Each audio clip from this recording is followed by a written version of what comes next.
I'm a reviewer, I suppose. I'm not really certain what it is I do. You know, I realize for all of my frivolousness and chicanery, I haven't presented anything with any amount of seriousness to you in a while. There's just something that seems so unofficial and artificial about all of this. It's really difficult for me to pretend I'm not just another asshole with a camera, a green screen, and an overinflated sense of self-worth. Well, I mean, I have more than that. There's my smashing good looks, my humor, my charming ways. So, I thought I'd start providing a little bit more canonical view of video games. Canon, the body of rules, principles, and standards accepted as axiomatic and universally binding in a field of study or art. And I've decided to take a little bit more serious stance on the games that I play. And to prove that, I'm going to install my new picture-in-picture device for viewing awesomeness.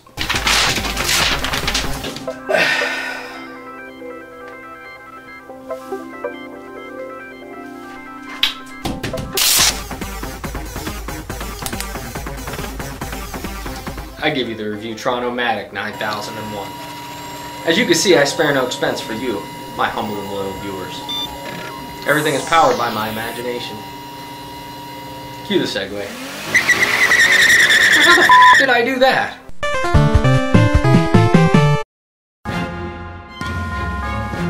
In 2010, Snoopy's Flying Ace was released on Xbox Live and was received with a lot more praise than most people expected. It was developed by Smart Bomb Interactive, you know, the company responsible for such runaway hits as the B-Movie game and Pac-Man World Rally. Smart Bomb's original idea was for an open-world Snoopy game, but for some reason they were unable to secure funds for that, so they decided to go with the small flying part of the license. Smart Bomb. So it befuddles me why Arthur Jies? And God himself spoke to you and said this, Bob, but my name's Billy. It doesn't matter what your name is. Other developers have tried and failed over the years to take the Snoopy Red Baron gag from the comic strip and make it a premise for a decent game. So when Smart Bomb announced they were revisiting the formula, no one really paid attention. What other developers? Who? When?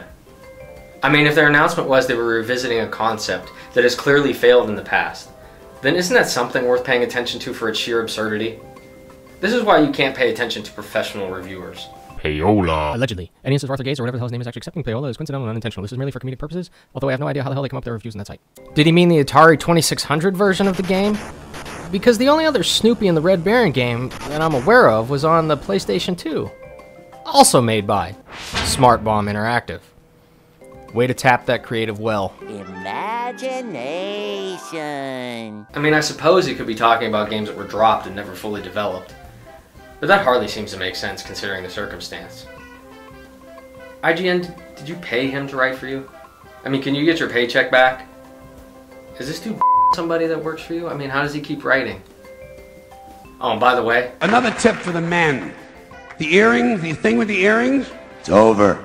It's been over for a long time. Doesn't mean anything anymore. It was supposed to piss off the squares.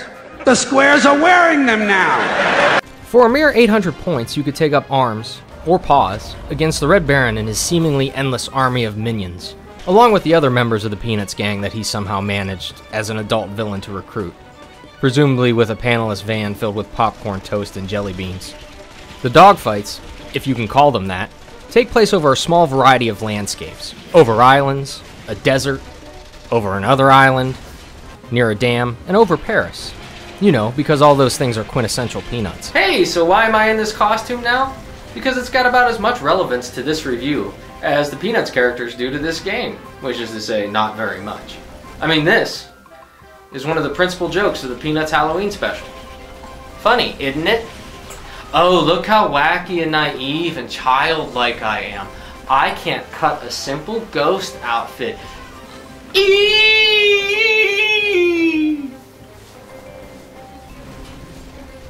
This costume is stupid. For those of you who were not children in the 1970s and 80s when the Peanuts were at all relevant, Snoopy would daydream that his doghouse was a Sopwith camel, and he would take flight and fight against the infamous Red Baron, a famous pilot during World War I. Imagination. So let me get this straight. the humor here is we have an American Beagle in the 1960s who's pretending to be a British pilot fighting a human pilot in the early 20th century.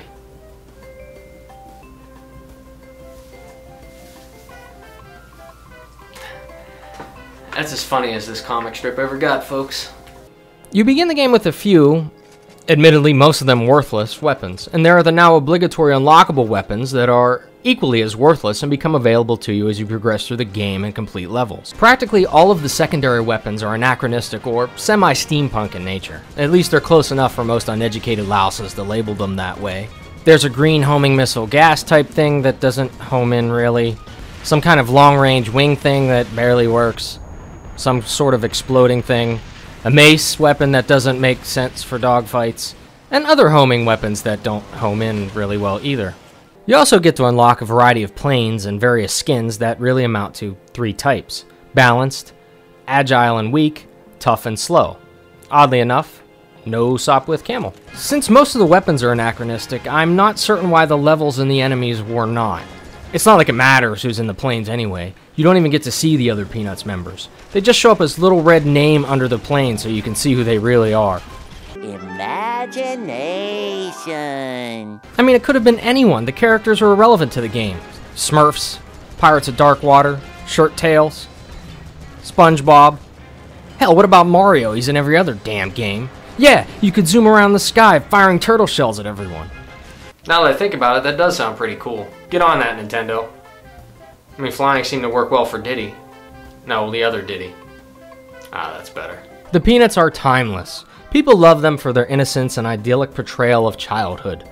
Like a blockhead Norman Rockwell painting.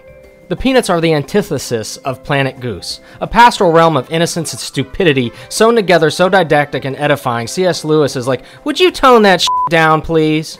I always wanted to see the real stories, like Little Billy's first pederast experience, or the day Susie showed everyone she started spotting in her underwear in the locker room. Imagination. Imagination fucking sucks. The Muppet Babies were dead wrong. Playing a good game. I'm playing a good game.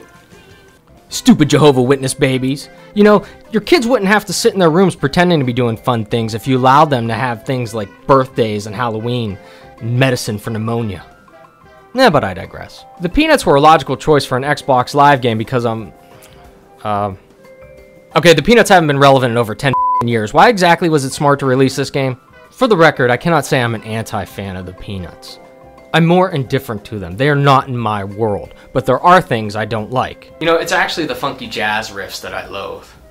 Anybody that's ever worked retail knows the pain of having to listen to that Christmas album over and over.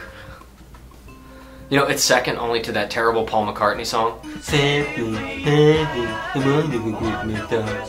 I'm gonna die. This ain't well, that's good. I'm the same fucking line. Repeat the same wonderful Christmas time.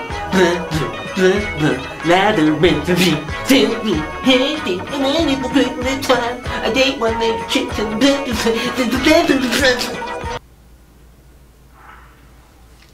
Sorry. I hate that f***ing song. With the power of the Xbox 360 and the Imagineering of Smart Bomb Interactive, you have the ability to fly all around the screen, perform some aerial dodging maneuvers, all to get into intense, heated battles with many, many awesome, innovative biplanes just like yours. Again, and again, and again. Sure, you get to change things up by shooting at them from a big cannon, or blowing things up on the ground, but really, you don't fight anything else. There used to be a time when it was exciting to get to a boss of a level. You wanted to see what was in store for you, what mind-blowing, ass-kicking thing was waiting there to stomp your nuts into pink mashed potatoes. It didn't matter if the boss made sense. Now bosses are a disappointment if they even exist. Right, Halo Reach? So you fight off waves of the same damn planes and pilots until the Red Baron gets pissed off and comes out to fight you himself. And you fight him several times, and he doesn't do anything differently either. The closest thing to a boss that they have are the Zeppelins you have to fight. They send out waves of planes and pilots and remain impenetrable until you kill all the pilots so the shields go down. Wonder where they got that idea. I don't know why I assumed there would be battles against airships or fortresses or something. Does it really matter if the enemies don't make sense when the weapons don't? How cool would it have been to fight the kite-eating tree? Yeah, and the evil queen is the little redheaded girl, and she's behind some Nazi-type organization recruiting evil plants to fight as her minions, all in service to the demonic Great Pumpkin. Boom, end. Bestseller right there. Oh, but don't think you get to dogfight the same enemies in every level. Oh no, you get to fly around in Charlie Brown's green smoke for a couple levels. You get to pick up Woodstock and all his friends while they stay hovering in the middle of magnetic bombs. And the piece de la resistance. You get to fly through rings in the first level. Rings. Smart Bomb, don't you know that Superman 64 ruined this for every other game? You cannot do this. You don't see a Pilot Wings Wii version, do you? You won't find a single other review that tells you these truths. Open another browser and go look. I'll wait. Sitting behind your browser while you're looking. It's me, Goose.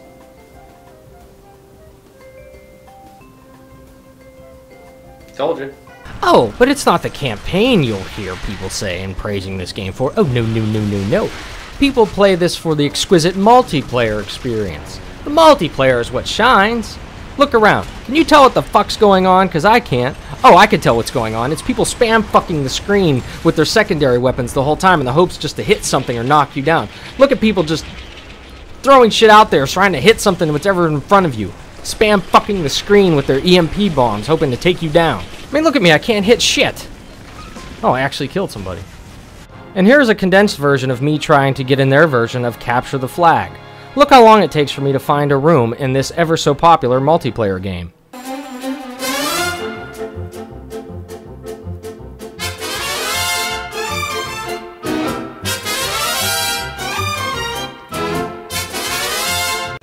One player. When I finally get in, there's one player. It's oh so fun trying to get to the center of the map to pick up a flag against one player. So after all the things that I've mentioned, how does this game stack up on the professional sites? Let's take a look, shall we? IGN? Ugh. GameSpot? I can't even look at it, I can't. Game trailers? I mean, really? Websites? Really? I mean, are you grading these games on a fucking curve? How do you come up with these numbers?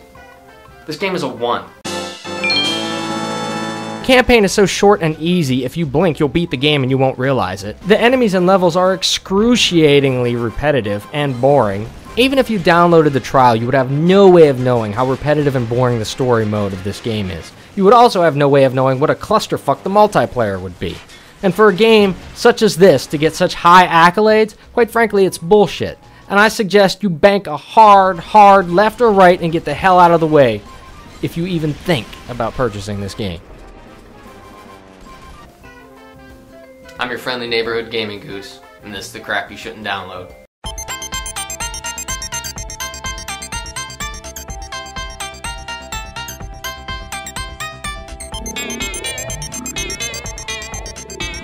And no Franklin. I mean, what are you trying to say, Smart Bomb? A black man can't fly a biplane? I mean, haven't you ever heard of the Tuskegee Airmen? Oh, enough of that shit.